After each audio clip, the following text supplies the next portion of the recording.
This to me is like the really fascinating material. We don't know what the answer is, but we're looking for patterns.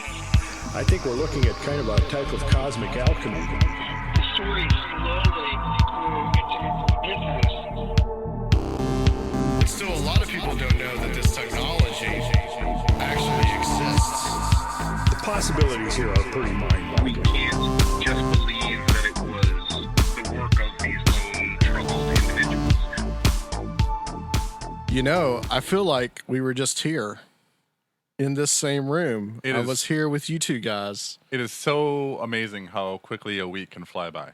It really is. Those of you watching on video will note that the beer bottles have not changed from last week. Yes. And we are not fully responsible for those beer bottles, we'd like to add. I am. Rob, you're We are responsible for all of those beer bottles? Many of them.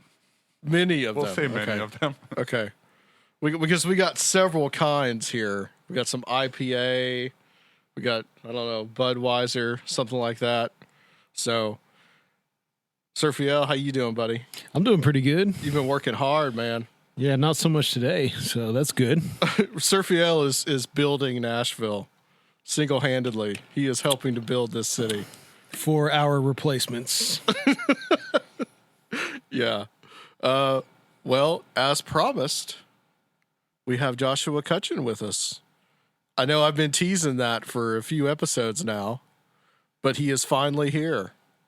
Josh, welcome back to Conspirinormal, man. I think you've been mentioning this book for like about a year. Ever since you found out I was writing it, every now and then you're like, "Yeah, I'm really looking forward to it." So hopefully it left you satisfied. It delivered. And when you sent it to me, I was really, really excited. And I think that it took me, I think I had something else that I needed to read for the show, but it was only a couple of days later that I started on the book. And I have to tell you, it is a great book. I think it's your best so far out of the three that you've done. And that's not to diminish the Brimstone Deceit or the Trojan Feast. But Thieves in the Night, which oddly enough, sounds like another Christian title. Thieves in the night. But virtue. and these two guys here, they have read it as well, and they're real Yes, impressed sir. with it too. Yeah, it's great, man. I really dug it. Oh, well, thanks, guys. That means a whole hell of a lot. You know, anytime you put together a book, there's this period of time where it's finished, but it's not published, and you like spend all this time going over it and just dealing with the crap of polishing it, and then the stuff that your publisher wants you to do, and the index and building all that. And after a while, you say to yourself, "Is this actually crap? Like, is this actually not worth the paper it's printed on?" So I think every writer says that at one time or another, I would suppose. Yeah, at some point you just want to drop kick it. I mean, I think it's that way with a lot of stuff. I think everybody who records an album is the same way at some point. Oh yeah, I was gonna say music is the same way for me. I've never finished a song. I eventually just have to stop. Yeah, it's what's that old saying? Art isn't finished; it escapes. You know. Right. Well, when I first got it, I saw that it was like it's 460 something pages long. A brief history, yeah. But it's about 100. What is it? 100 pages of footnotes. Oh, it's like 130, I think. It's wow. Yeah, it's a chunk of that. So it's that's endnotes, bibliography, and index. Scholarly. So that shows you did your research, sir. Well, it's I feel like people compliment me on that, but in some ways, and I love the paranormal field. I wouldn't be writing this, but in some ways, it's kind of like being the skinniest kid at fat camp. Like I'm just doing my due diligence. It's just that a lot of people don't take the time to put that sort of effort in. And I think that hopefully by being a little bit more scholarly and by being a little bit more honest about where these things come from, we can actually maybe, move these sort of fields forward. Absolutely. I am always comforted in some ways by the fact that if I write something that turns out to be patently false, at least it's very clear that it's not me making that mistake. Like, this is where I got it, unless it's, a keystroke mistake or something. Yeah. Well, what I like about the book, and it's similar to the other two books in that it's comparative, because you're basically comparing three different aspects of the paranormal, whether that's something that's real or something that is legendary. And in this book, just like the other two, you compare the child abductions in the lines of the fairy mythology or lore, alien abduction, and there is some of about Bigfoot in there as well. So, yeah, I can't seem to get away from Bigfoot. Every time I write a book, there's always got to be a Bigfoot here and there. Well, because there's so many similarities that honestly, before I read your first book, I had never even thought about fairies in comparison to alien contact or alien abduction. I had thought about that, but the whole Bigfoot stuff, that was completely new to me. It's not as strong a correlation as the alien thing, but there are definitely some aspects that are so specific you have to sort of wonder, why that hasn't been addressed more often. I mean, obviously, some people have talked about how certain fairy folk, like the Woodwoes or the Green Man of the British Isles, similarly, is similar to a wild man. But there are things that seem to be fairy imports that get blamed on Bigfoot all the time. Like the most obvious one that keeps on coming up that I think is really curious is the braiding of horses' manes. If that happens in a stable in Scotland, well, that means that the fairies snuck into your stable and did that. But if that happens in Missouri, it means that a Sasquatch snuck into your stable and braided hair. So I don't know if that speaks more to the culture or not, but I think it goes to show that a lot of things have these sort of earmarks of fairy behavior than people want to realize, especially in this day and age, especially in the New World. Yeah, exactly. What's the full title of the book? Thieves in the Night, A Brief History of Supernatural Child Abductions. Again, brief is, I have to sort of wrap my head around brief. I guess brief in the sense means non-comprehensive because it's a big enough topic you can't be comprehensive, but it's I don't think of it as being that brief, even with that extra 130 pages taken out. I'll ask the question about, kind of what gave you the idea to write this book. Like, how did this kind of form in your mind that this was a subject that you wanted to tackle? There are a couple of different things. Part of it was, fairies are all over a Trojan feast, and they aren't, but in just a little bit of the brimstone deceit, even though, I think there's some of that that's very, very relevant to fairy phenomena. But so that didn't get to as much about fairies in the last book, and that's one of the things that I really get for whatever reason. I get really excited about. So it's that partially, and I also, people see my books, friends and family, and are really excited because they want to be sort of creeped out, and then they get halfway into a book that's talking about the chemistry of olfaction, and they're like, oh. This is a little, this is good, but it's not, going to keep me up at night. So I said, let's write something a little bit creepier. Yeah, and I believe that it worked. Yeah, it's creepy. Thanks. Well, between that and I can't say enough good things about Sam Sheeran's cover, which is I've said this and I'm going to keep on repeating it until it becomes a reality. I don't know if my book will stand the test of time like Communion did, but the cover that Sam Sheeran created, both the front and the back cover, are worthy of that sort of Communion status in terms of being an iconic image. I mean, it's exactly what I had in mind, but even better. And the way that the front cover is this sort of elfin figure. Is the exact same picture, but there's a fairy in its place. Really says, I mean, it's like sort of sums up my paranormal career in one image, and I think it really drives the message home. And it's just it got under my skin the moment I saw it. I haven't even showed it to my nephews are 5, and keep on telling my sister, I'm like, don't show my nephews this cover. Yeah, that's probably not a good idea. Look what Uncle Josh wrote. Oh my God!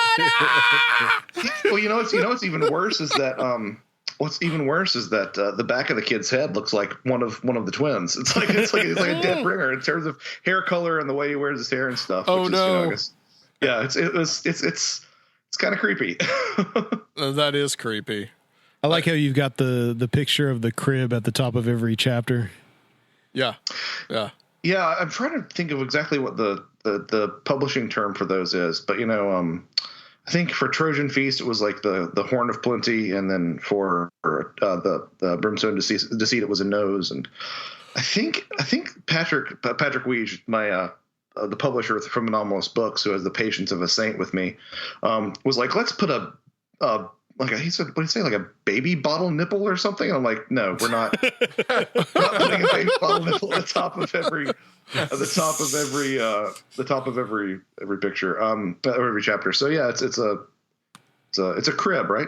Yeah. Okay, I couldn't remember. I said a crib or a pram, a baby carriage, and I think it's the crib is very effective because it's sort of a recurring theme in the book about children literally being snatched from their resting places, from their cribs and their beds. Right, it's a crib with no kid in it. I hadn't thought about that, but that's a good point too. So that's even more slightly disturbing.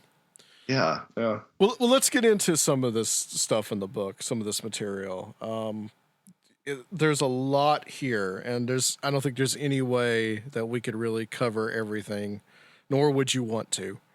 So I want to start out though talking a little bit about kind of like the precursors to this phenomenon. You talk about Lilith, you talk about Molech. What are some of the similarities to them and some of the other material that you write about in the book? Lilith is one of those figures that really winds her way through a lot of this different literature. For anyone who doesn't know, Lilith was probably inspired by certain demons like Lamashtu in Mesopotamian mythology. Or Lilitu is another one that gets cited. This sort of bird-footed, lion-headed creature with claws that would often come silently on the wind and darkness and snatch up children. Her origins beyond Mesopotamia, I think, have been covered by some other scholars. But from there, it becomes a bit more diffuse as to exactly where this concept of this child-stealing demoness appears. Sometime around, I believe it was the 9th century, the Hebrew scholars decided to sort of transform Lilith into sort of a extra canonical character that was actually Adam's first wife. Like Adam, she was also made from dirt, and for varying reasons, according to different traditions, she had a falling out with him. In some traditions, it was because she was too prideful to actually remain beneath him during intercourse. In some other other traditions, it was because she just wouldn't obey him. And from that point, she was excommunicated. Adam had his rib taken, and Eve was made, but Lilith still sort of gave them trouble. In some traditions, the fairy folk were actually the spawn of Lilith. With Lilith procreated with demons and actually made the fairy folk. But a lot of the things that you will find associated with fairy folk and with demons and all these sort of other entities that take children really originated with Lilith. One of the most common things that you find in a lot of magical traditions is that if you know the name of a demon, you can actually bind it. And what the tradition originally began, as it appears to have begun, with these inscribed amulets that were placed on or near a child with Lilith's name inscribed upon them, because she had made a pact with I believe it was Elijah, that if she ever saw or heard her name spoken, she would flee from the child that she was trying to abduct. So you see sort of shades of that in a lot of other traditions. So that's Lilith. Similarly at the same time, there was an entity named Moloch, which a lot of people might associate with the Bohemian Grove, the Bohemian Grove owl. I didn't go too far down the rabbit hole on Moloch in this book, but apparently it was supposedly a Canaanite god at the time of the time that he sort of emerged on the scene. He was generally regarded as being ram-headed, and this particular cult would actually supposedly place children into the idol's arms outstretched over a flame. There's been some debate as to whether or not that was an actual sacrifice or sort of more of a symbolic purification by fire, but for that reason, and I think it's reason good enough, he was the entity was sort of lumped into this category of entities that were no good and wanted to do harm to children. Yeah, the Carthaginians worshipped Moloch as well, which some of that stuff, a lot of people now think that could have just been all bad press because, the history being written by the winners. Oh, exactly. Because first you have the Israelites who become the Jews and they write about it, and then the Romans wrote about the Carthaginians too and their strange practices. So how well can those two sources be trusted? But still, this idea of, even if they weren't killing the child, still the idea of making this kind of symbolic offering of the child to a god is also interesting in and of itself. It's interesting too, like and that's something that you sort of rears its head when you talk about a subject like this. But there is obviously sort of a nefarious human component that is even more unsettling than the supposedly supernatural component. Right. I wanted to ask before we get into some of the classic abductions experiences and stuff, if you could briefly explain who the fairy folk were. And I think most of us have this conception from pop culture, especially of these little like Tinkerbell type figures. But it surprised me how really diverse of these entities were. And so if you could give like a brief synopsis of that and where most of this is, these stories come from in the world. Yeah, I'd absolutely be happy to. I think the best way to think of what we think of fairies versus what they actually were, or what they originated as, is to think of what the jinn have become and what genies are nowadays. I think of genies as being positive, wish-granting, lamp-dwelling entities, but actually in reality they were these dark, mysterious, formless sort of spirit beings that could really cause a great deal of worry. Similarly, our concept of fairies is very much grounded in this sort of Victorian reinvention of them as these little tiny winged creatures that flit across the garden. There are some aspects of that you will find in earlier texts, but and traditions, but the by and large that depiction is more of a sanitization of what the folklore actually says. In reality, fairies could take on many forms, shapes, and sizes. I've often likened it to sort of a Pokemon catalog almost. Not just short, although that was one of the hallmarks of fairies. But you would find elves fall into that sort of fairy category, as do mermaids, ogres, giants, trolls, goblins. I mean, these are all variations on fairy folk and can sort of fall under that umbrella term of fairy folk. Exactly what they are is up for debate. Christianity moved into certain areas, most prominently the British Isles, although every indigenous people worldwide has some degree of fairy lore. But Christianity moved into the British Isles and sort of saw a lot of these pagan traditions, genus loci, or genii loci, I should say, if I'm using the proper Latin, spirits of the land. So this idea that certain springs have a spirit attached to them, certain wooded glades have a certain spirit, an animistic sort of spirit attached to them, and which is probably where they began, either as that or pagan gods. But of course, Christianity wanted to sort of fold them into their worldview, and they became, in a lot of circles, the angels that were either too good for hell or too bad for heaven, or according to some other traditions, they were actually the angels that were actually outside the gates of heaven and hell when the battle over heaven and hell, Lucifer's rebellion, ended. And as those doors shut, the ones that were stuck in the air became air fairies. The ones that were in the water are now water fairies. The ones that were in the woods became like woodland fairies. Those are. It's like a lot of things in the paranormal. There are probably multiple explanations for how this originated. I think that the minor pagan deity / genii loci idea is certainly possible and quite likely. But there's also a component of it that gets really difficult to parse out, which is this concept, this conflation rather, of the dead, especially the sacred dead, with the fairy folk.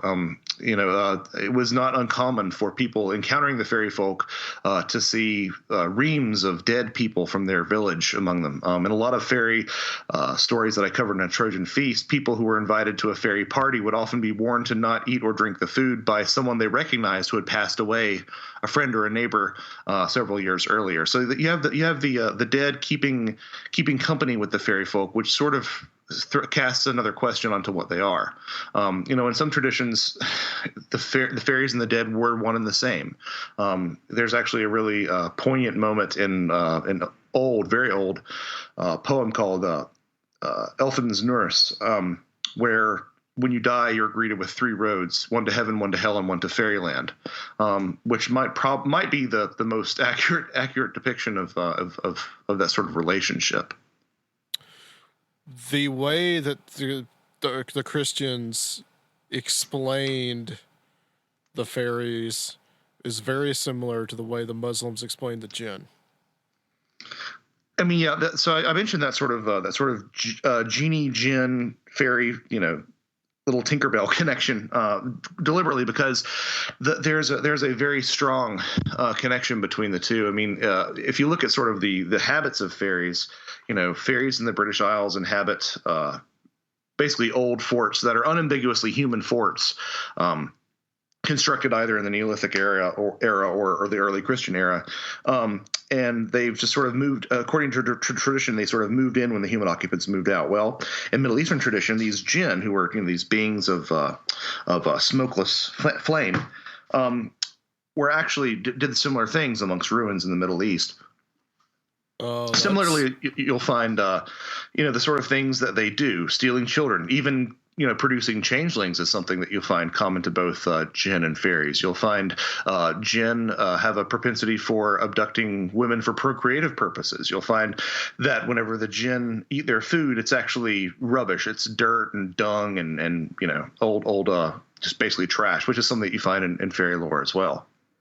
So would it be correct to say that fairies and jinn would be the same entity? It's just that it's from 2 different cultures expressing it? I mean, I think it's pretty cut and dry, but I'm aware of the sucralose factor, where I go, therefore faithful for everything. I mean, I don't want to be that guy, because I feel like, if you get stuck in a rut of thinking, especially in this field, it's kind of a bad sign. But at the same time, I think that it's pretty difficult to deny those similarities. I'm not the first person to point that out. There have been some scholars who have actually suggested that the root term for fairies actually comes from a Persian term, farower. But I don't know if the etymology of that is sound, but that's been a suggested thing. So why do we get kind of this corrupted version of fairies now? How did that come to happen?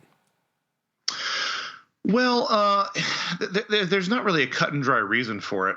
One possible reason is that fairy, and I think that there's some definite validity to this, that fairies represented a lot of psychological fears for individuals.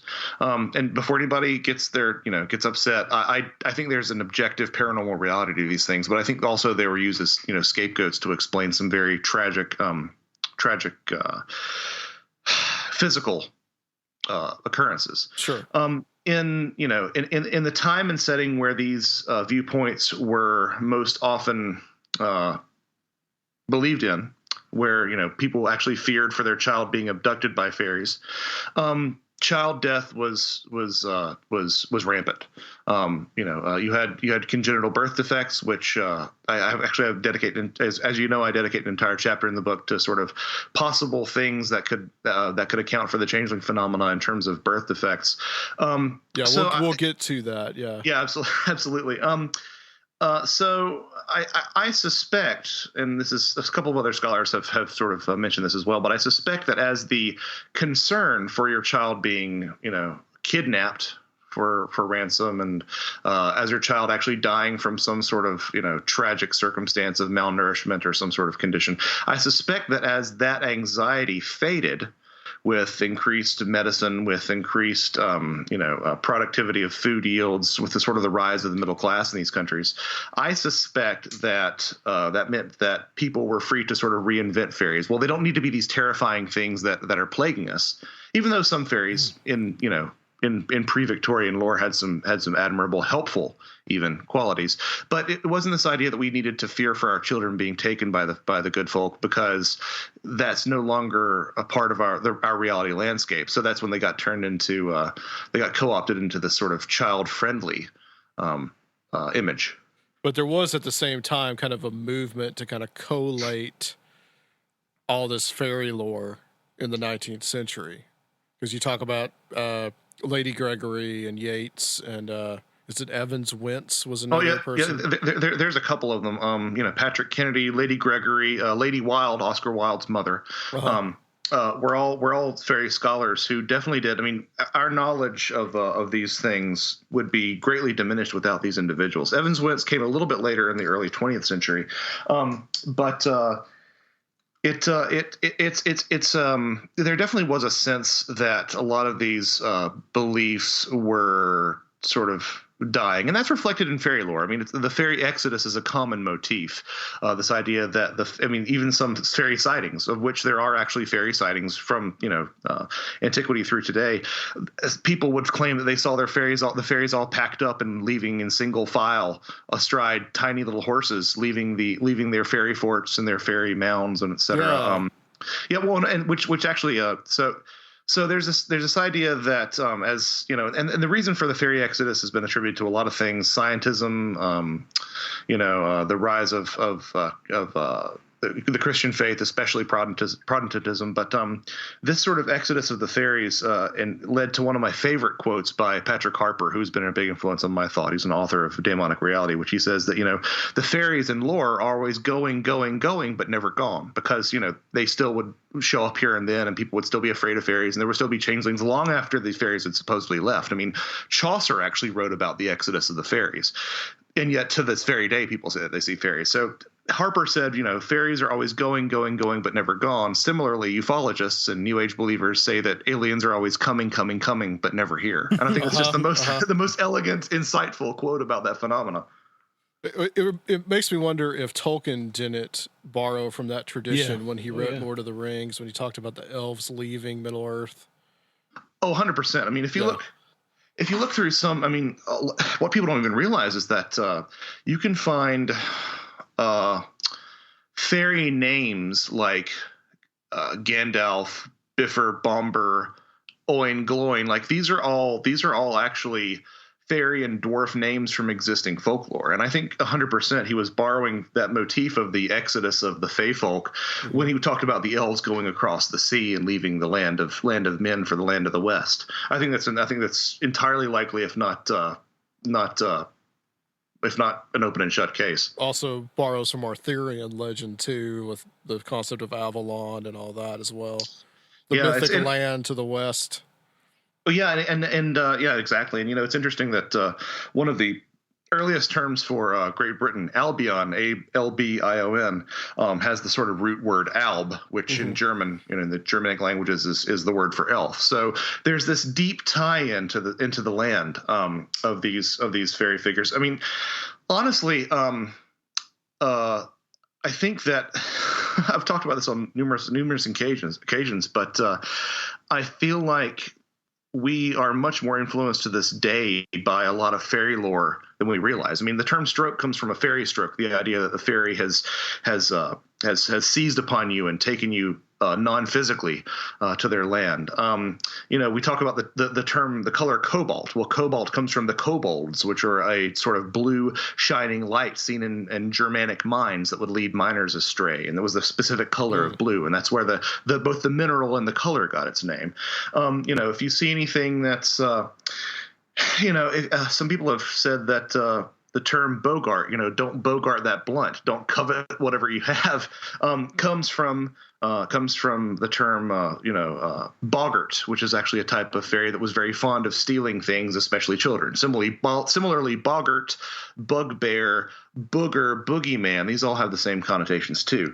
And it's literally like I should just keep compiling the list. I literally see root words here and there nowadays, and I'll look them up, and if you trace them back far enough, there typically is whenever I find them, sometimes I'm wrong, but I will often find some sort of folkloric fairy sort of element embedded in that. And the way that this sort of fairy imagery is used to sell us things, and we have the Starbucks mermaid, the chicken of the sea mermaid, we have the green giant. I mean, these are all fairy motifs that are in our daily lives in a very prominent way, and we just don't think about them. This stuff is in our language, it's in our culture, because there is that great kind of northern or western European influence on our United States here. So there's actually a great website that I found, and I'm gonna try to flood his inbox with a bunch of my friends and fans. It's this gentleman who actually keeps a blog called enchantedamerica.wordpress.com, and he's basically just keeping a list of fairy-related attractions in America, but also roadways in areas that have fairy sort of names. Like Leprechaun Lane or Pixie Lane or any of these things. I think that I want to sort of get this grassroots movement of people just emailing him all the time, because if you look long enough and sort of the etymology, you'll find a lot of these terms everywhere you look. So why would fairies abduct people? What was the purpose? What was some of the lore around it? What was there ever a reason that was given? Yeah, so there were various reasons. Some of the more salacious people suggested that it was for blood. You'll find a handful of reports like that. That doesn't really seem to be the case, with the exception of something along the lines of entities like trolls that were known for like taking and eating children. But in terms of the fairy folk, in a more narrow sense, the most common reasons were for, to use a ufological term, human genetic material. So the idea was that one of two things would happen. Children would be abducted, although they didn't exclusively abduct children. They abducted, musicians for their music, or even people as servants. But most commonly it would be women and children for several purposes. For breeding stock was very common, because in a lot of traditions the fairies were a dying race. They had, for whatever reason, years of inbreeding or whatever had begun to atrophy, and they needed sort of a shot in the arm, so to speak, to revitalize their bloodline. Shades of the alien abduction phenomenon too. 100%. Yep. And the other idea is that they would actually take a human child and replace it with a changeling. And a changeling would be one of several things. A changeling could be a chunk of wood known as a stock or a fetch that was cloaked in glamour to appear as a human child that would slowly reveal the fact that it wasn't a human child. A changeling rather could be an elderly fairy man in which case the idea was that the fairy man would sort of live in hospice with the people until it died, while the human child would be taken back for breeding stock. Or also quite common was the idea that sickly fairy babes were left behind. And the idea was that they would actually receive human milk. Fairy food, as I mentioned earlier, was quite often a sham. So it was like, leaves, bugs, worms, sticks, all cloaked with that glamour to appear as enticing food. And so similarly, fairies didn't have any actual milk to give to their children, and they needed something more substantial, human milk. So that would be one reason behind the abduction. It was not uncommon for new mothers were often quite often targeted for similar reasons to become wet nurses to fairy children, where sometimes they would be taken and returned, sometimes they would just be taken and stay there with the fairies forever. There was also reasons given as to why a child would be abducted. There were some really strange, rather specific criteria that you had to do so you didn't have your kid abducted by the fairies. Yeah, they're often really silly. I mean, that's you're going to find that sort of thing anytime in folklore. Gender was a huge factor. It was often young boys who were taken. There are just a tiny handful of cases where female children were taken. Birthdays like Fridays or certain liturgical holidays like Whitsuntide, which is a particular holiday around Pentecost, were tended to bring bad luck. You were often most vulnerable during the period between birth and baptism, because that's a liminal period, and it's this period neither one nor the other. It's the reason we have the trickster motif, the devil at the crossroads, etc. In some circumstances there was a prescribed window when you were most vulnerable. 6 weeks in Germany, 40 days in certain Slavic countries. Beauty was a big problem. If you were beautiful, you were more likely to be taken by the fairies. If you were a young adult, a little bit older, and you were actually intelligent, that was another reason to be taken by the fairies. Almost never were older individuals taken by the fairies. Again, something that's reflected in modern ufological lore. The fact that you don't have first-time abductees, showing up at age 40 or 50. You just don't see that. Yeah, that's very true. And that was something that when you pointed that out in the book, that I didn't even think about. I mean, it's something that should be obvious, but it's just like, that is something that I didn't have any clue to even think about. But it's like, yeah, he's right. That's the way that it is. Well, what I found really interesting is that so the window for fairy abduction at one point was the sort of newborn to around 7 years of age was really a time of danger. Or even perhaps 0 to 14. You'll find incidences of older children. Beyond 14, you don't really see many fairies abducting children. And a lot of, if you sort of extrapolate a lot of the alien literature, there are cases of infant abduction that I found. There are cases of young children being abducted, but the time for abduction seems to be 7 to 21. So it's this 14-year window that remains consistent across both phenomena. And wouldn't you know it, both in their time and place tend to mark the end of childhood and emergence into adulthood. 21 is kind of an accepted, 18 to 21 is kind of an accepted age range. Similarly, 12 to 14 was an accepted age range for someone to be considered an adult back in the British Isles. Yeah. Right. In that time period, you were an adult. In our culture now, 21, you are an adult. Right. In that time period, I found stats that was around 500 to 1500 AD, in case anybody wants a specific time frame. So it's almost as if the phenomena, whatever it is, even if it's, a psychosocial issue, the phenomena has sort of adjusted to our cultural baggage of, when people are going to be adults. Somebody that I really admire, who was kind enough to write the foreword for my first book, Eddie Bullard, actually produced this compendium of alien abductions that to this day hasn't really been matched. And obviously there are more abductions, but in 1987 he was the first person to really do a survey and analysis of all the existing alien abductions he could put his hands on up until that point, and provide tables and sort of trims and some really hard data. It's a great read. Unfortunately, it's out of print. But in this Measure of a Mystery is what he called it. It's a 2-volume work. He said that, abductions and the alien experience seem to be, something that the youth encounter, especially teenagers and young adults. And then after your 20s, where there's a little bit of a peak, it's almost never heard of after age 40. In fact, I found a case of a man named, Alfred Bertu in 1983, was 77 years old and actually encountered these two beings while fishing, who took him to what he perceived as a landed UFO, and they scanned him and told him he was too old for their purposes, whatever that means. And similarly, if you look at excerpt from Evans Wentz's Fairy Faith in Celtic Countries, which is a real foundational text. It can be found freely online if anyone wants to look into that. There was, a witness informant, folklore informant, who said, fairies don't care about, they only take children, especially young men and women. Let's talk a little bit about the nature of the changelings. We did hit on a little bit about this, but you were talking about in the book some cases where some of these changelings actually survived into adulthood. Yeah, that's a sort of a strange fact. So most often, changelings would present attributes of just being disagreeable, just being absolutely awful to be around. They would eat more than their fill and never be satisfied.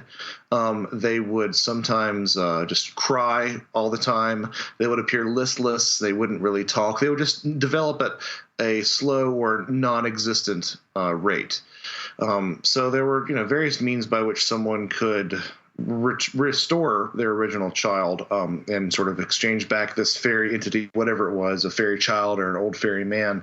But in some cases, none of those prescriptions worked. So people were stuck with these sort of outcasts of society and their families. And oftentimes they tended to live really short lives. If they lived to be 20 or 30, that was a real outlier. They tended to die sometime in their teens or their 20s. Again, they would never really exhibit any sort of development. They would often just sort of make odd sounds. They wouldn't exhibit any sort of linguistic skills. At the same time, you had people who were sort of viewed suspected of being changelings, right? So they would sort of make it through life with enough social skills, and they would sort of be suspected as being changelings because they were left-handed, or they had sallow skin, or they were too small built. So obviously, you have some conflation there, of this idea of finding people who are not like the in group and sort of singling them out as being the other. Interestingly enough, I discovered this. The term oaf is actually a reference to changelings. That the idea that you were an oaf, you were an elf, you were an elf. That's where the etymology of that term comes from. So you're an elf child. If someone called you an oaf, I mean that you were a dullard. And there are a couple of examples though of these changelings actually survived into adulthood. From this historical record, there was a Ellis Bach of I believe it was Scotland. Who passed away sometime in the late 1800s. And even though he was reported to have legs that were so short that he barely could, lift his body off the ground, he actually was really helpful with navigating the rocky countryside when herding his father's livestock. He actually was sort of helpful. Similarly, there was a real roustabout named Little Hobby of the Castleton. It was this person in southern Scotland who was really fond of fighting. He had really short legs, but he was really fond of fighting, and he actually challenged a neighbor who was 6'3", and the neighbor actually fled. I don't know if this is folklore or not. One of the more recent cases was this character from Brittany, France, which is another big pocket of Celtic culture. Right. There was a gentleman who went by the name of the Little Corrigan, who was apparently this real hellion who would just give his mother all sorts of grief, but never developed to a stature older than a 10-year-old child, and was just really thick and sort of hunchbacked, and was just basically a hellraiser. And according to Evans Wentz, as of 1911, he was still alive at 70 years old, which is just absolutely unheard of for surviving changelings. And supposedly there was at least one photograph of this character, but none of them have ever really surfaced in the intervening years. But it's interesting. Love to get your hands on that picture. I know. The thing is, I don't even know if we'd recognize that photo if we found it. Yeah. it would probably just look like, oh, look, it's just somebody. It would probably be akin to the freak show photos that you find nowadays. Well, that brings me to what you were talking about earlier. Because when I read that part, I thought to myself, how do we know that these are not disabled children? That were just, because this lore was so pervasive, people just made an excuse and said that this was a changeling.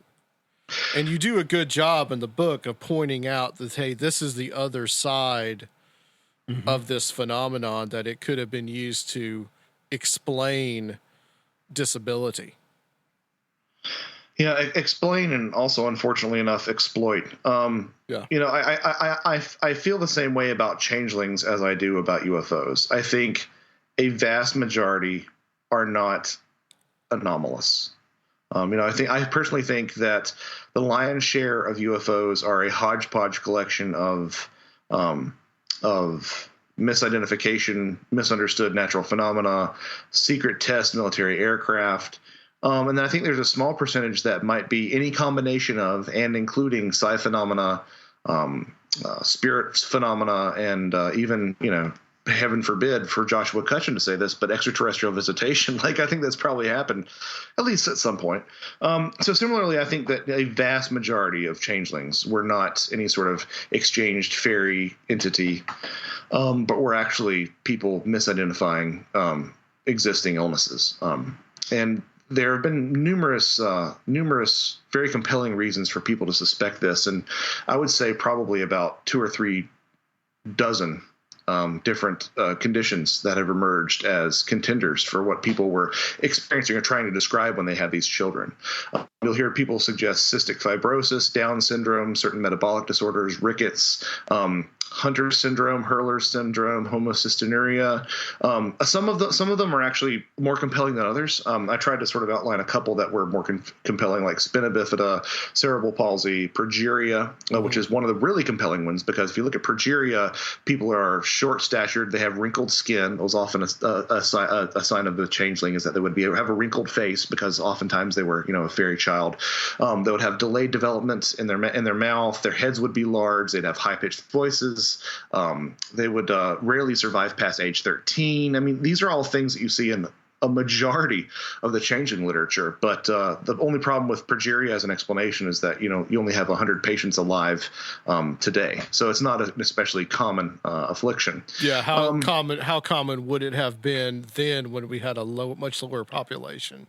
Right. And of course, again, I'm not ruling out, sort of a constellation of different ailments being thrown under the changeling umbrella. I think that's possible and even likely. But one of the ones that people like to talk about nowadays is the fact that perhaps autism was a reason for these changelings. That was actually people were misdiagnosing. I mean, for example, if you have regressive autism, that might actually occur after signs of normal development, which would suggest. Well, it fits in line with the narrative of a healthy child replaced with a child who isn't developing naturally. Similarly, some of the inability to read affection cues might result in children who are on the autism spectrum screaming. Certain stereotypy, the repetitive speech patterns that you assume with autism might account for changelings who would sing song, which is another thing that you find in some of these changeling stories. Again, I mentioned that mostly boys are were taken in changeling lore. Mostly boys are affected by autism, like 1 in 42 versus 1 in, I believe, 190 or so. Right. So there are a lot of, again, it's probably a combination of a lot of different things. And on top of this, you have the reality of, the way that a lot of these changelings were, some of the means, we can get into this in a little bit more detail later if you'd like, but the means to rid yourself of a changeling were to beat it, or to literally bake it over a fire or stuff it in an oven. It's really, really grotesque and gruesome stuff. It's brutal, man. And there's plenty. We can circle back around to this. Well, we will circle back around to this here in a second.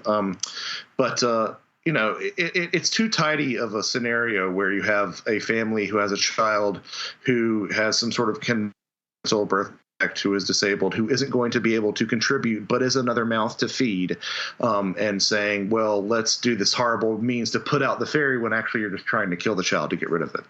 And to sort of drive this home, this is the stat that I keep coming back to because it is so incredibly sobering. There is a lady who did a survey and analysis of infanticide, child death, child murder specifically in Ireland. And during a 50-year period from 1850 to 1900, only looking at cases where children who are less than 3 years old were killed, she found 4,645 cases of child murder in that 50-year period. Whoa. And this is from an island that's about the size of Indiana. In a 50-year period, only children less than 3 years old. So if you had children who were 3.5 years old, they weren't included in this survey and analysis. It's also an island that suffered from a good deal of poverty as well, though. Poverty and famines too. Yeah. So I mean, right. So I'd be curious to know what because 1850, the potato famine is what, 1844. I'd be curious to know what it would have been before that, like right in the middle of the famine. It was probably even worse. And those are only ones that were documented, right? Yeah. Yeah, exactly. And in newspapers and such. If anyone is interested in looking into this book, as dark a topic as it might be, it really is a very interesting read. The author's name is Farrell, Elaine Farrell, and the book is A Most Diabolical Deed, Infanticide in Irish Society. So I think that light reading. Yeah, right.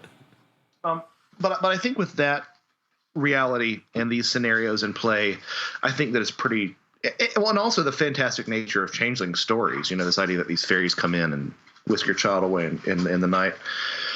I think we have to admit that a majority of these probably are representative of birth defects and of conditions that tragically we would realize, and in some cases even be able to alleviate with today's modern medicine. Oh yeah, absolutely. Let's talk about some of those techniques to get rid of a changeling, because some of this stuff is actually kind of bizarre and funny at the same time.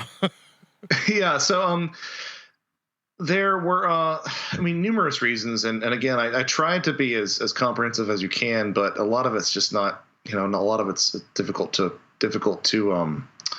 pin down and difficult to collate. But the basic idea behind a lot of these were that you would want to make the fairy folk either feel in fear for one of their kind that they left behind, or for their well-being, or you would want the changeling itself to fear for its own well-being. Some of these methods were quite benign. You would have people who would recite a certain prayer, or people who would burn an effigy of a child, or in some instances, which are a little bit more folkloric, people actually took the fight to fairyland and to actually retrieve their child. Sometimes there were just magical rituals that were employed. The really dark ones are just basically any and all sort of abuse, and this ranged from simply beating a child to leaving them alone or abandoned at liminal locations like entryways, crossroads, where certain rivers met, where certain provinces met. Sometimes it involved dunking the child over and over again in the name of the Trinity in a well, sort of like the idea that, I didn't baptize it, so now I've got to sort of give this quasi baptism. There's a lot of association, again, this fairy association with the dead. Sometimes children would be left overnight in open graves. Similarly, if there was a changeling from the jinn. If changeling from the jinn, those in the Middle East would actually leave the child in a cemetery for a while. So another jinn fairy changeling parallel set there. Fire was effective. I mentioned the fact that they would, not only would they heat a child in a pot, sometimes they would toss a child into a burning fire in a chimney, and supposedly the changeling would whisk itself. In some folk tales, it would whisk itself up the chimney, and the child would appear on the door. Their human child would appear on the doorstep. It was uncommon to to throw urine in the face of a child, to stab them, to underfeed them, to pinch them, to brand them with burning metal implements. I mean, this absolutely horrific stuff. Put foxglove under their tongue. Foxglove is is a datura. It's digitalis rather. An extreme poison. So you have, it reminds you a lot of, and in the end, it reminds you a lot of the witch trials where, oh, you died, so therefore you weren't a witch. Congratulations. Right. Even if you did survive, even if you did survive, you wouldn't survive, but even if you weren't a changeling, you would still die. It was a changeling child anyway. Who cares? Exactly. And there are cases of human children being killed. There was a lady in County Tipperary, a grandmother, who actually dunked her grandson and held him under the water in the river, and was actually found not guilty of murder because her defense was that she thought it was a changeling that she was trying to get rid of. How much of this could be due to some kind of mental illness on the parents' part? That's an interesting point. Because you hear about some of this this material now, where women will kill their children. You hear a lot about this in the news. So they will do something just absolutely awful to kill their children. In the early 20th century, a French psychiatrist by the name of Capgras actually discovered a condition where people suddenly feel that either one of their limbs, or more commonly friends or loved ones, are actually replaced with imposters, that they look identical but they're not really their friends or loved ones. It's not an extremely common disorder, but there was a case in the 70s where a gentleman suffered some brain trauma and thought that his wife and all 5 children were actually these sort of changeling duplicates. So it's entirely possible. It's almost like paranoid schizophrenia. Right. Again, we're dealing with this constellation of things, I think, where sometimes it was something like Capgras, sometimes it was these medical conditions, and sometimes it was something genuinely anomalous. But yeah, that's definitely a reality, and that doesn't get talked about nearly enough. We often assume that the parents were reacting to something that was legitimate and physical, but it's just as likely that the parents could have lost their minds as well. And then the way kids are too, you got to think sometimes some children might have began to identify as a changeling if that's all they were told they were. It's like a kid being told he's bad. Like I'm bad now. Maybe after a while, some of these kids, responded to it and actually would identify as that, just confirming it. That's an excellent point, and I think that the data backs that up. I mean, you'll find in numerous newspaper articles of the time and numerous folklore that it would actually be, an insult to a child. Be like, you would call them a little fairy or a little changeling, just sort of the way, your mom or dad might say, I don't know what happened to you. That's this exact same thing. If a child was misbehaving, you'd be like, oh, you little fairy, get out of here. So yeah, I can totally see some children really embracing that and maybe taking it a little bit too far. That kind of has a different connotation now, but it does. It does.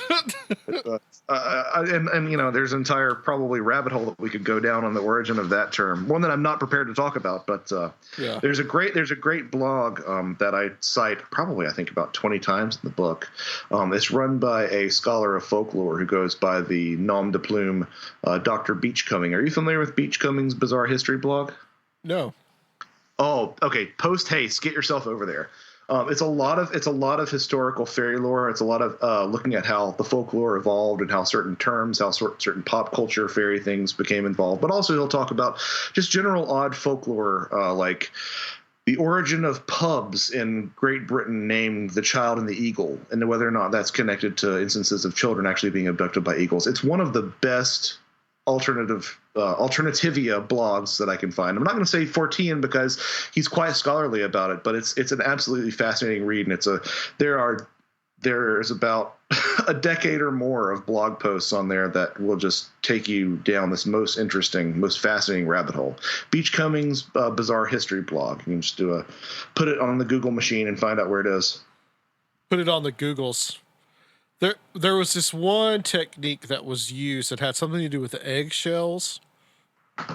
Yes, so that was That's an odd one, and no one really knows where it came from, but you'll find it across numerous cultures. Is this concept of the brewery of eggshells? Well, it sort of requires a bit of explanation. The concept was that most often in these stories, a fairy man, an elderly fairy man, was the changeling. So the human baby had been exchanged with an old fairy man. And the idea was to do something so preposterous that the fairy would actually remark that in all its long time on the earth, it had never seen something so ridiculous. I believe one of the most common ones, one of the common phrases that you would hear was, an acorn before the oak I knew, an egg before a hen, but I never heard of an eggshell brew, a dinner for harvest men. They would always speak in this sort of rhymey verse about their ancient age. So sometimes I would say, I've seen, this particular lake dry, but I never saw this, or I saw this forest grow up from tiny acorns, but I never saw this. The acorn before the ache I had seen, the wilderness before the lawn, but never did I see anything like this. And oftentimes this nonsensical behavior would be a brewery of eggshells. You'd actually take eggshells and you would put some sort of food stuff, that's variable, sometimes beer or ale or porridge or dough or something along those lines, and you would put the eggshells on or near the fire in an effort to simulate boiling the material in the eggshells. Similarly, and depending on culture, sometimes you might find acorn shells substituted, or in coastal communities, shellfish shells would be used to sort of boil. But always time and again, this sort of nonsensical act of preparing food in these tiny little unorthodox vessels would always entice the fairy to say something, to remark of the fact that even though it's seen basically the entire world grow up around it, sometimes they'd even explicitly say, I've been alive for 1,500 years, even though those things, they'd never seen somebody brew anything in an eggshell. And what's interesting is that, again, there doesn't seem to be a real origin for this myth. I mean, is the eggshell symbolic of fertility? Is it symbolic of the folklore around chickens, that chickens often are impervious to witchcraft, but people aren't even aware of why that is. Some people have speculated because an egg is sealed, it implies that whatever's inside is safe, and it's safe from influence. Nobody really knows where it comes from, but you see the hallmarks of this tale across a lot of other different cultures. You'll find it in Iceland. It was actually common to fashion an enormous spoon out of a bunch of different handles that stretch all the way up the chimney, and the changeling the changeling in Iceland would say, well, I'm old enough as anyone on the planet. I'm a father of 18 elves, but never have I seen such a long spoon. And then you say, oh, you're the changeling. In some certain parts of Scandinavia, I've never seen that before.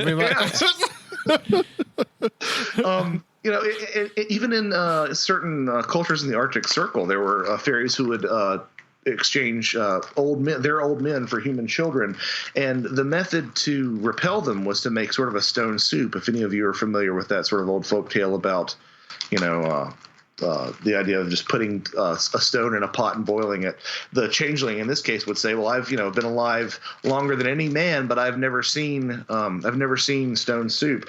So after all this, I've been around longer than any man, and I've never seen some stone soup.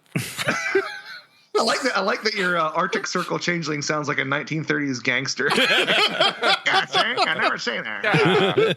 Well, but I was reading that, Josh, the thought of my mind was, if that happened at least once, and of course, when that happens, the fairy changeling is revealed, and he says, "Oh shit," and he leaves. So you would think at one time he would go to his fairy buddies and say, "Hey man, they're brewing eggshells. Don't fall for that trick." Don't be surprised. They might do something crazy. Yeah, exactly. You've inspired me. If we ever do an audiobook, I've got a lot of options for some voice acting here. I might just have to call you in. Call you up. And I've never seen something so strange.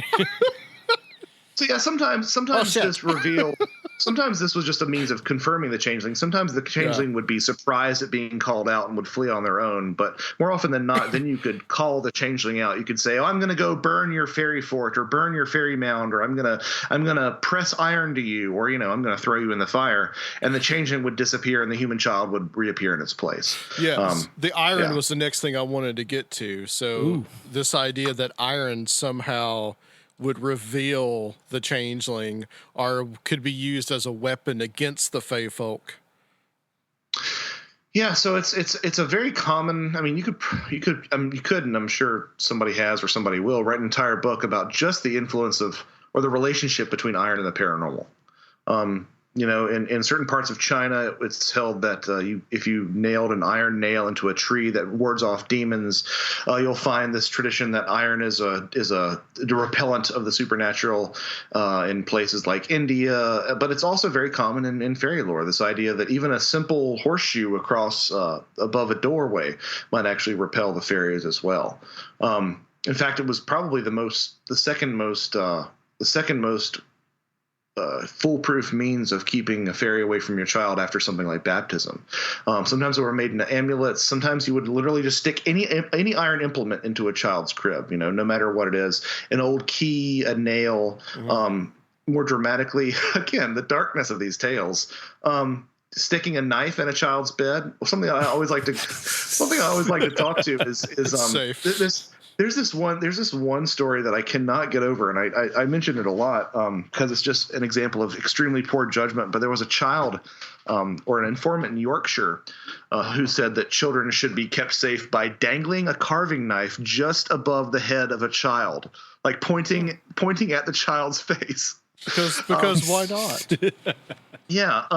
Changelings, man, you got to watch out for them. Yeah, that's the real. Well, yeah, but interestingly enough, I think this sort of a robust superstition set really shows how scared people were of this phenomena happening. Yeah. I mean, the fact that there's this much robust folklore surrounding it says that people took this very seriously. Sometimes you could put nails or blades into the headboard of a child. If you had a sword, that sort of was double trouble because the sword could make not only a makeshift cross with that T shape, but it was also made of iron often. The reason for this is also similarly to the brewing of eggshells method. Exactly why this works is up for debate.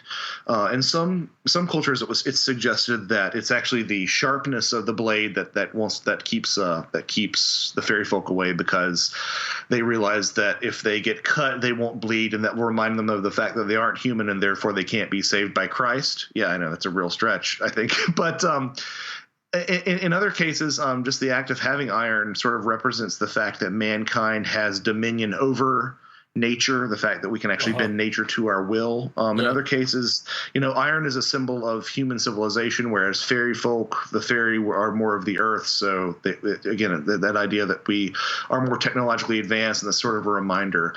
And I think that's probably what it is. Also, I mean, you've got to look at how much power iron gave early man. In a lot of cases, it would arrive from the heavens in the form of meteoric iron, which was especially strong, and it really allowed humankind to change our environment. It gave us an incredible amount of power.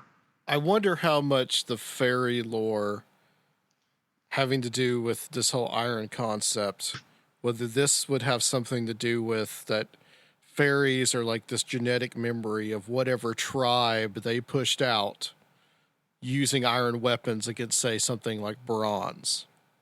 Well, again, I think this is sort of a recurring theme that we keep on coming back to in this podcast, is this idea that explanations can be many things at once. And even Evans Wentz suggested, or was suspected, I should say, that there was a supernatural component to the fairy folk, something genuinely anomalous, but also that there was, at least in some cases, a genetic memory going on of an indigenous people. So in specifically, if you look at the British Isles, the concept, which was more popular than it is nowadays, but the concept was very popular, that the fairy folk were actually a memory. So whenever the Romans came into Britain, they were the Picts, the indigenous people, were driven underground, often depicted as being shorter. Underground is where the fairy folk live, and this idea that they sort of live this hardscrabble existence where sometimes they would need to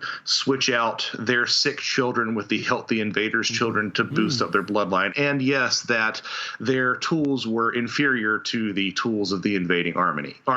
And you can see how this motif would sort of repeat itself throughout a lot of conquering lands. And perhaps that really is where some of these legends come from. Again, if you think though about the sort of conflation of fairies with the dead, perhaps both are true. Perhaps it is, the restless spirits of the indigenous people who are actually exacting supernatural revenge in these cases. I think again that you can have multiple explanations, or even explanations agreeing with each other or adding to each other in these cases.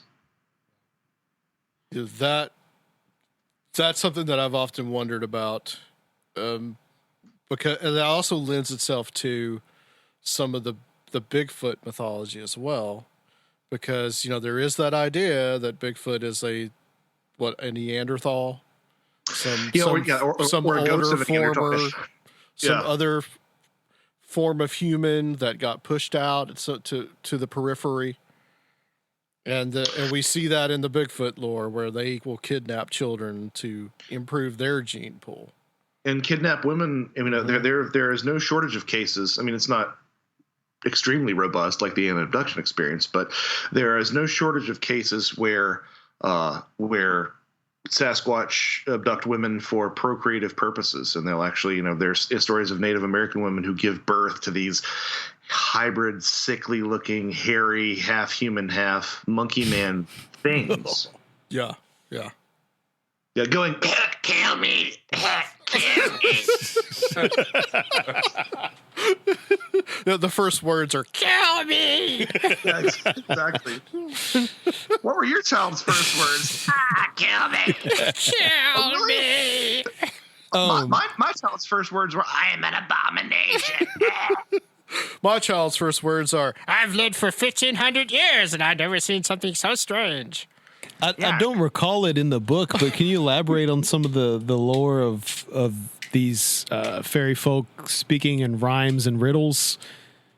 Well, I mean, most prominently, that oftentimes it would be in the reveal of the brewery of eggshells. So, the acorn before the acorn before the oak I knew, but this is neither silly nor true. Or acorn before oak I knew, an egg before a hen, but I never heard an eggshell brew a dinner for harvest men. In this particular case, there was a bunch of porridge set out in eggshells, and when asked what was being done, the changeling was told that the mother was preparing a dinner for all the men who came in from the harvest. I need to find some more. I know that there are a couple more in here. Again, it's one of those things that you see a little bit more in actual fairy tales than the fairy lore. But you do see it crop up from time and again. Interesting. Like a little leprechaun pimp. Exactly. Rudy Roy Moore as a leprechaun. There are others as well. There's other beings that commit child abduction, and some from around the world. Witches is one of them, and there's some other traditions. Southeast Asia has some strange ones. Let's talk a little bit about those.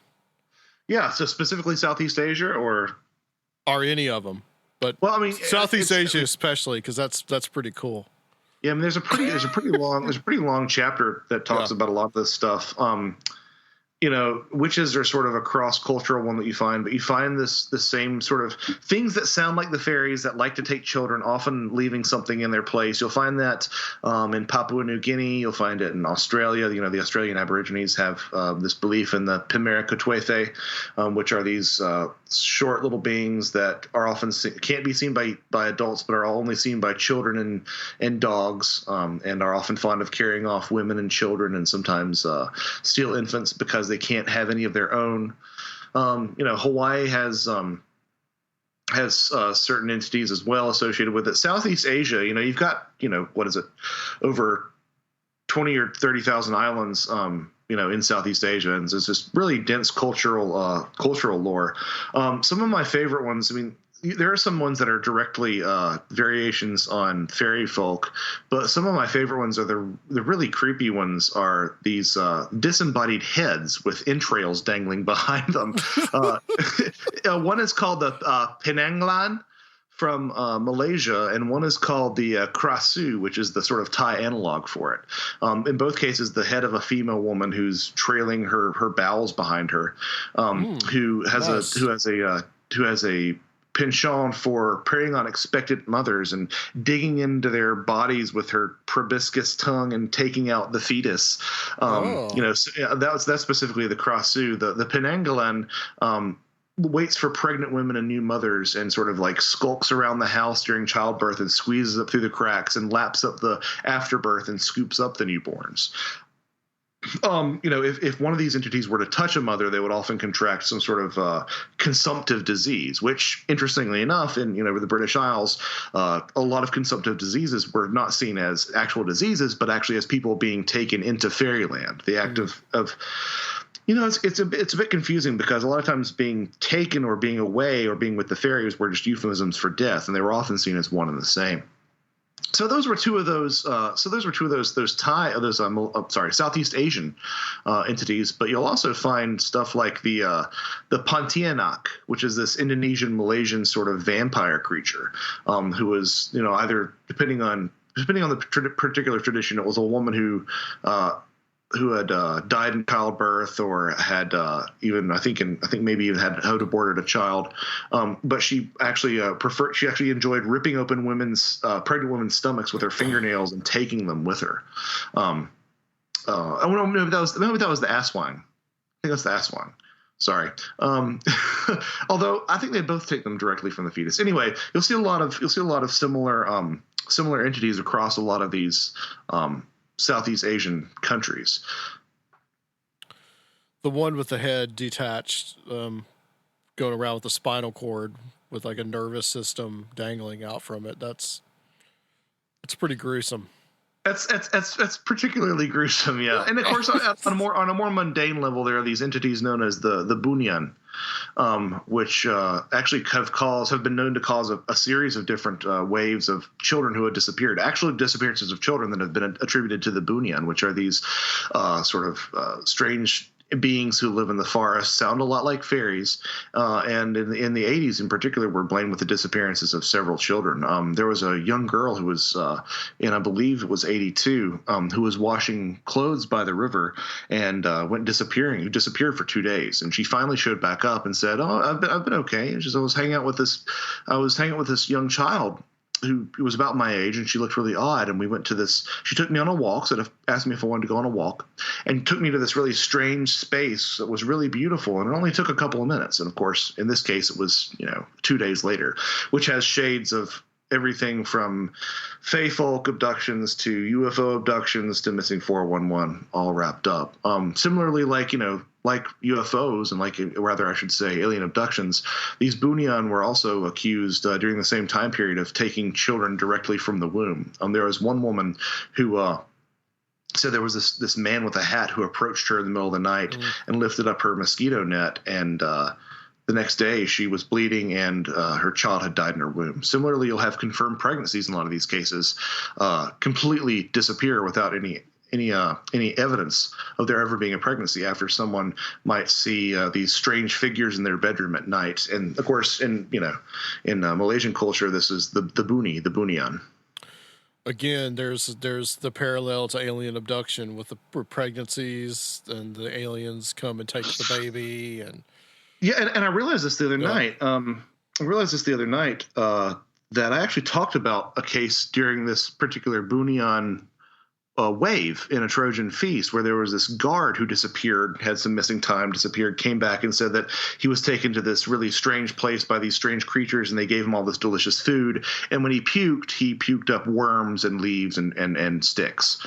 So again, that same motif of this sort of woodland trash being cloaked to appear delicious, it shows its head in the Bunyan lore as well. So all these things, there's so much to compare between these things. And I don't know if that means that aliens are fairies or fairies are aliens, or, you know, what I actually suspect, that both are describing the same thing but are failing at really accurately describing all of them. You know, I don't know what that means, but it's worth mentioning that there are all these connections in alien abduction lore. And are there such things as changelings? Because you normally don't think about it, but you do raise some pretty good points about that. Yes and no. There could be such a thing. I mean, yeah, yes and no. I mean, so the similarities between changelings and the UFO hybrid babies that you find in a lot of this lore, those similarities, those visual similarities, have been noted ad nauseum.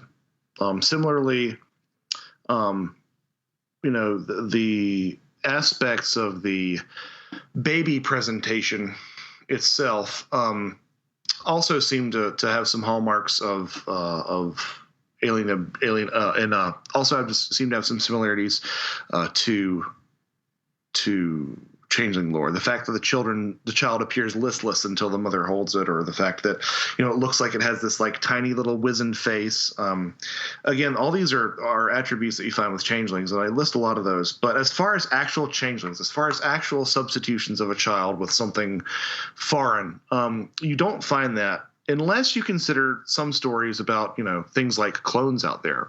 Mm-hmm. One of the most interesting stories that I think is really representative of how the changeling phenomena manifests itself in ufology is the story of Ted Rice, who was a subject studied at length by Carla Turner, who claimed that on an overcast, cloudy day in his childhood, and something we haven't really addressed, but fairies were often most active on stormy days, on rainy days. They would often travel in whirlwinds.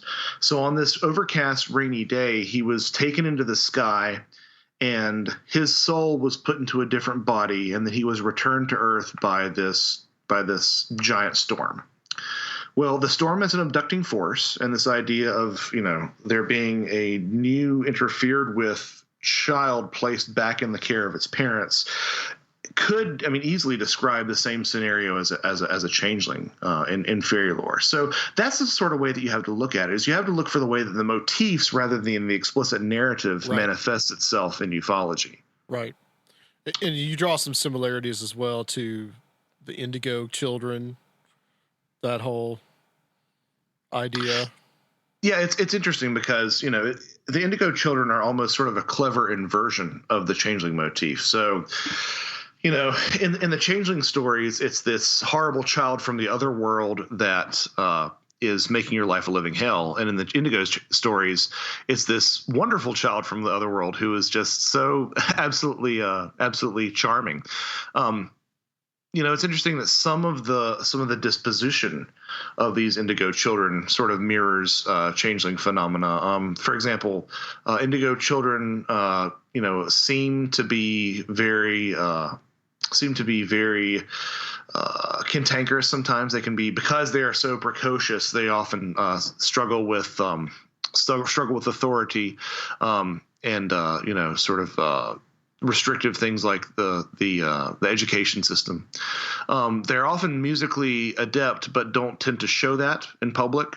Similarly, you'll find a lot of stories of changelings who reveal their true attributes. They'll actually have a great love, like all fairy folk, of playing music, but they won't do it until no one's looking. Well, similarly, some people claim that indigo children make their best music outside the structure of school, only doing it at home. And in another sense, you know, these indigo children, these star children, either one or both of their parents in a lot of these narratives are aliens. They're not human. And again, we can see sort of an inversion of the changeling narrative in the sense that the adults are sort of made into the changelings in this sense. It's almost like you're viewing the changeling scenario from the other side. So the humans are the ones who are restraining the wonderful child, as opposed to the fairies are the ones who are restraining the wonderful child. Oftentimes, according to at least Bud Hopkins, the parents of indigo and star children, it's another common term, would be perceived to be sort of an imposter, a sort of false mother. So again, you got this idea of this displacement of children into a different setting, an exchange of children with the other world that, if you look at it the right way, is very indicative and very sort of a modern retelling of the changeling phenomena. It's a role reversal. Exactly. And I think if you look at whatever this is that's going on, and again, I think there's something objectively going on, it's very pliable, and it knows how to adapt to our own expectations as a culture. What is the link to the missing 411 material that you discovered?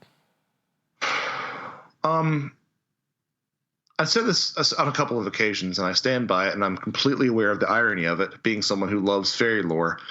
The missing 411 thing is a paranormal Rorschach test. So whatever you're really interested in, that's what you're going to think is happening. So if you're like, man, I'm really into that dog man, it's dog man taking in people.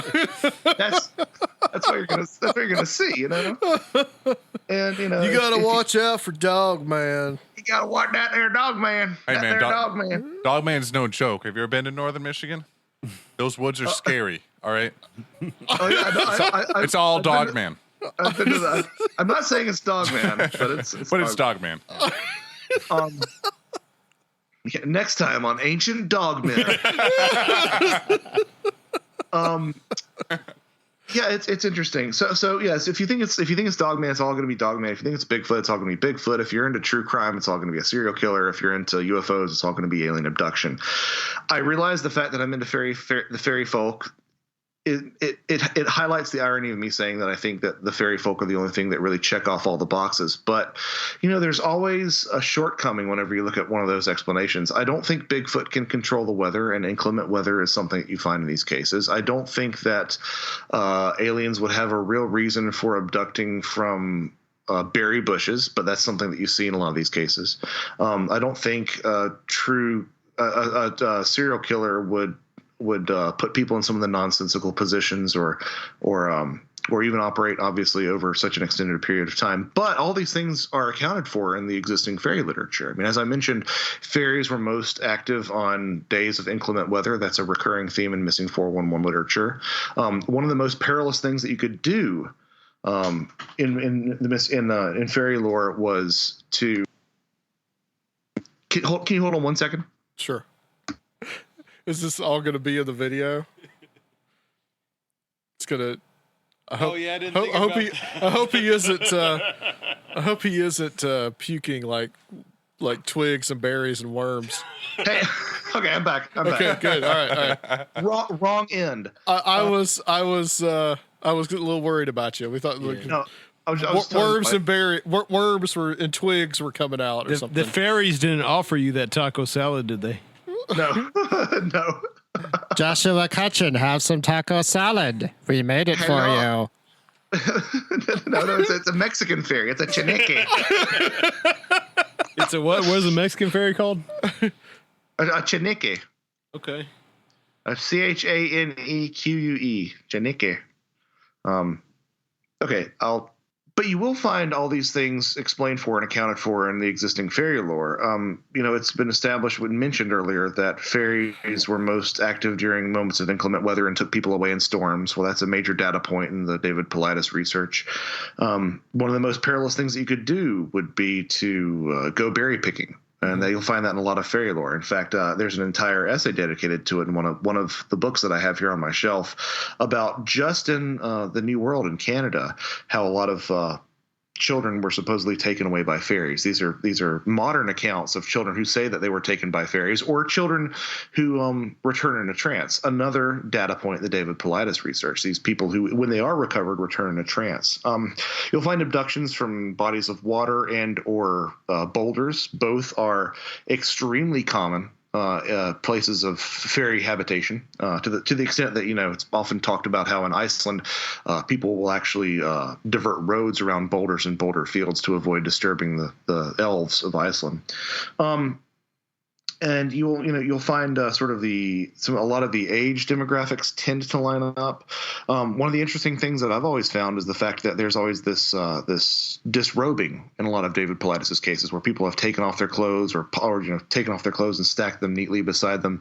That was a very, very common means of getting yourself out of fairyland, was to invert a piece of clothing, which again we see parallels in the UFO research, where abductees will be returned with their pajamas turned inside out. I found a really compelling article from a folklorist talking about the Menehune, the Hawaiian fairy folk, and the proper act of humbling yourself before them to prevent them from interfering with you was to take off your clothes and lie face down in the sand, which is an exact description of the way that a lot of these people are found in Paulides' cases. The inability for dogs to hunt. Well, dogs were often afraid of fairy folk. So it checks off the most boxes of answering the missing 411 phenomena of anything that people have proposed. And again, I think that the missing 411 in the cities is at best something different, if not sort of a wild goose chase. So I'm not including that in this particular explanation. But again, yeah. I'm not saying that it's fairies. I'm saying that it's fairies. Well, no. I'm not saying that I'm not saying that missing 411 is fairies. I'm saying that whatever people were attributing to fairies is describing whatever is happening to people in missing 411. Right. Yeah. Right. So, but yes, it is fairies. Right. And that's to explain the fact that you are not saying that what is going on, you're not saying aliens are fairies, you're not saying Bigfoot are fairies, you're not saying fairies are fairies. You're saying that we're dealing with something that is external to us, that is an intelligence that poses as different beings at different times. Yeah, that's my own personal thesis. To be even more conservative, though, I guess what I'm saying is that people were using fairy lore to describe missing 411 before David Paulides. Yeah. And now we are approaching it from a different angle and not looking at any of that fairy lore, regardless of whether that means that there's actually some sort of earth elemental spirit aspect to it. What people were describing disappearances with fairy lore back then that map exactly onto the missing 411 parameters. I had a thought when I finished your book, something that I've thought about in the last couple of days, about, that whole Slender Man case with the two girls that were going to go see Slender Man. Yes. There's a very fairy-like aspect to that, and that has to do with children as well. They're going to live with Slender Man in the woods. Mm-hmm. Yeah, it's interesting because, a lot of, as much as horrifying as the subject is about child abduction, in a lot of these fairy lore cases, children were treated really rather well, which you also see coincidentally in a lot of alien abduction cases. Children are rarely, if ever, restrained aboard craft and alien abduction experiences. But children were taken to fairyland, were actually well treated. They were given toys to play with. They were given food. Again, this idea of toys to play with rears its head in ufological lore. But this idea that children might actually want to go to fairyland was obviously sort of mirrored in that Slender Man, phenomena, and the ability of whatever this is, assuming that there is some sort of egregore tulpa-esque sort of reality to Slender Man, which is, I'm definitely on the fence at best about.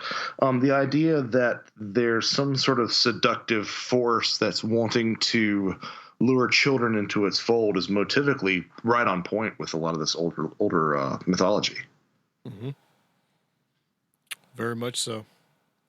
Yeah, it is an incredible book, as I said before, Josh.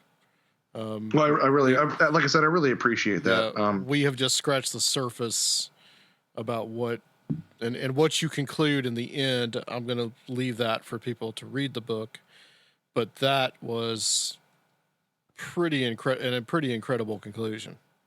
Well, thanks. I think people might have a little bit of a taste of it with that sort of, why can't, I think of the gif of the little girl, why can't it be both? So that's sort of that's sort of a thumbnail sketch of it. But thank you, Adam.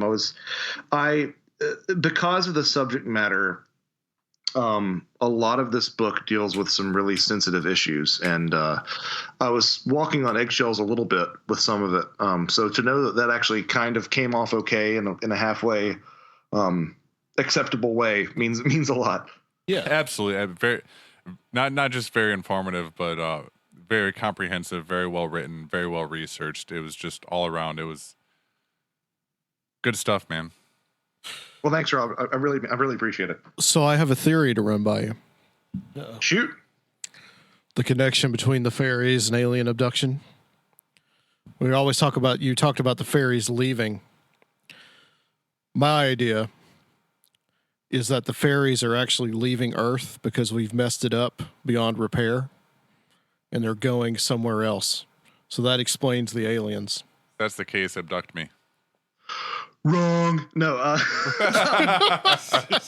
I'm being really facetious when I say that. No, but honestly, that's the sort of idea that I kind of halfway wish is true. This idea that it's this weird hybrid sort of like space ghost sort of thing, like, these sort of powers, these spirits are leaving our realm and returning in some sort of flesh and blood, like just something really weird and out there. I suspect is probably closer to the truth than either fairy lore or, the ETH. Mm-hmm. Absolutely. Well, Josh, where can people get the book? I think Amazon finally has everything sorted out now. For a while, because of the demand, there were a bunch of third-party sellers getting marking up the book for like 50%, just ridiculous stuff. So what I'm saying is find the lowest price on Amazon that you can and buy it, because that money sure as hell ain't going to me. So don't put it in somebody else's pocket, and also save some money, because it's, no one should have to pay $280 for the book. Or already somebody's doing that. Somebody did that already. It's got to be an algorithm or something. God. The more common one was somebody was selling it for $36. I think it's being sold for like $23 or $24 on Amazon. Barnes and Noble has none of these issues. But if you must go with Amazon, just do a search for it and look for the cheapest one. More information about it is I keep on my website, which is joshuacutchin.com. Links to all my interviews there. Ebook formats, and it's usually there are multiple, as with my other books, should be coming out in about 2 or 3 weeks. And if you stay tuned to my webpage and or Twitter account and or Facebook author page, which I just set up a couple of weeks ago, I'll definitely make sure everybody's aware of that when it happens. And I think there might be, the last 2 books have had a hardcover edition that I can't imagine that not happening with this one, since it seems to be a little bit more. It seems to have a little bit more momentum out of the gate than the last 2 did. And where can people contact you? Through my website at joshuacutchin.com. And I would be remiss if I didn't say that I am part of that wonderful podcasting network.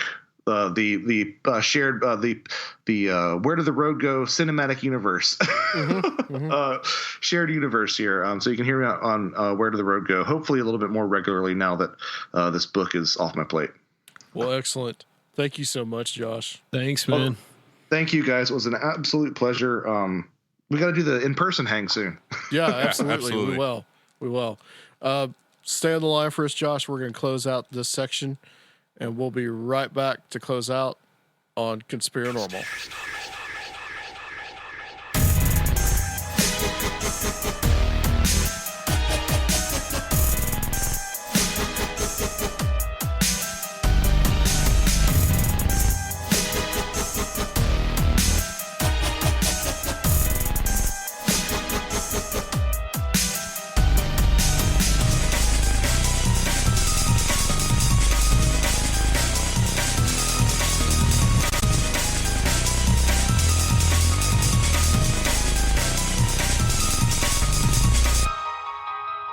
So, what did you guys think about that? That was quite an interview with our good friend Josh Cutchin. Oh, it's always a good time with Josh. Yeah. And this was a little deviation from the last two, which were a bit more lighthearted. It's similar in that it compares a lot of old stories with newer concepts and stuff, but definitely much darker, much deeper, much I don't know, just very interesting stuff. Yeah, I'm like I said before, I'm quite impressed with the book. What do you think, Sergio? You get any kind of like thoughts on the book? Because you read. Yeah, I read it. You're able to read it, and Rob read most of it. So I read it at night while I was on vacation, while I was staying at a campground in the woods. Oh man, perfect. Perfect. Read it until I passed out every night. So it definitely had an effect on me. And when I had to get up in the middle of the night and walk to the bathroom, I think it definitely affected me. But yeah, it was. Oh my god, it was very, very good. And that interview was really great, and he gives a good synopsis of it for anyone who wants to check it out. Pretty interesting to compare all these different phenomenon and really go into more depth on the fairy lore, which is a lot more complex than the kind of pop culture images that most of us have. Than just Tinkerbell, right? Right. Any thoughts on it, Rob? Or the stuff that you've read, or I mean, I've always wanted to get more into like the fae folk fairy lore stuff anyways, and his books are great, very comprehensive, kind of broad view of all of it. All three of his books that I've read. Absolutely. And it's funny because when the first time you told me we were going to have him on, it was Trojan Feast. The Trojan Feast, yeah. And like, you briefly explained it to me, and I totally misunderstood. I thought we were going to talk to somebody about like the dietary habits of like cryptozoological creatures or something. I was like, okay, this whatever. But then it was just bizarre in a completely incredible, wonderful kind of way. The connections that he's kind of come up with and he exposes. Yeah, the first time I heard Josh was on Gralien Report. And it instantly grabbed me as pretty fascinating. I had the same kind of thought, was like, how interesting could this possibly be? But it's just right. I was like, we're gonna talk about food. Okay. Yeah, it's the comparativeness of it. Yeah, it's the comparing these three different phenomenon and saying how are they similar, how are they different, and you find out that they're much more similar than they are different. He's real special at looking at things outside of the box, as opposed to most researchers and finding connections and doing the comparative thing. He's real unique. The whole time that I've been sitting here, I've been looking at the Happy St. Patty's Day, thinking about leprechauns, realizing that this is still up. I mean, in 8 months it'll be St. Patty's Day again, so we can just leave that up there. Yeah. I don't clean up out here as often as I should. There was last year we had the St. Patty's Day party, and there was still like a shamrock balloon hanging up there last Christmas. And that would really depress me. And then also the Bigfoot collar is right above it. Right. Well, that's just a practical tool. Then Yoda looks kind of elven. Yeah, we got like a fairy shrine over here. I mean, we don't even know. We did do, thanks to Surfiel, we did do a small Patreon, very juicy. Very short but sweet little Patreon episode with Josh. We talked about Thunderbirds, a little bit, and we also talked about a interesting dream that Josh had.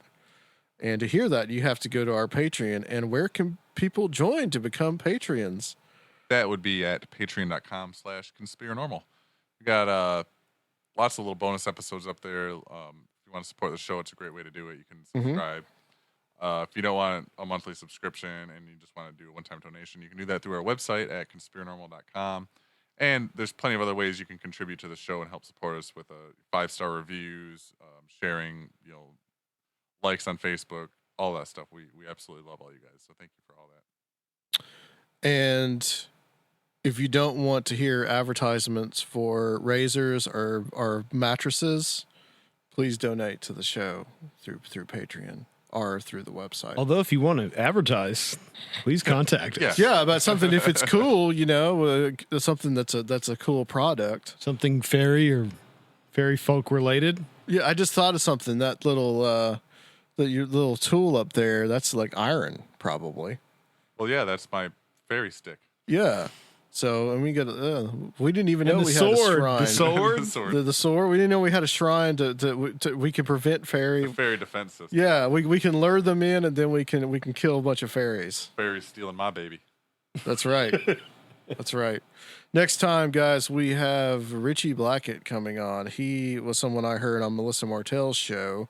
He's out of the UK, and we're going to talk about a book that he is working on right now called Of Wolf and Man. And I know that Heather, if she's listening, gets a big kick out of the way I say wolf. So that's next time. We're going to be doing that over at Surfy L's place because Rob is going to be getting lost in the woods in Michigan. Wait, what's that? with what's that about? Dogman. What's that? Oh, it's about ancient wolf cults. All right, berserkers and stuff. Yeah, Cool. Yeah, and lycanthropy and all kinds of stuff like that. But you're gonna see the real thing. You're gonna be up there That's with true. Dogman in the woods. I'll send you my Dogman report. You can splice it in. Yeah, and the Wendigo up there Yeah. and stuff too. So, all right, guys. Well, we're gonna close it here. We'll miss you next week, Rob. Oh, As we always miss you, man. You're the integral part of this show. So, guys, join us next week for Conspirinormal. Watch out for changelings. taco salad.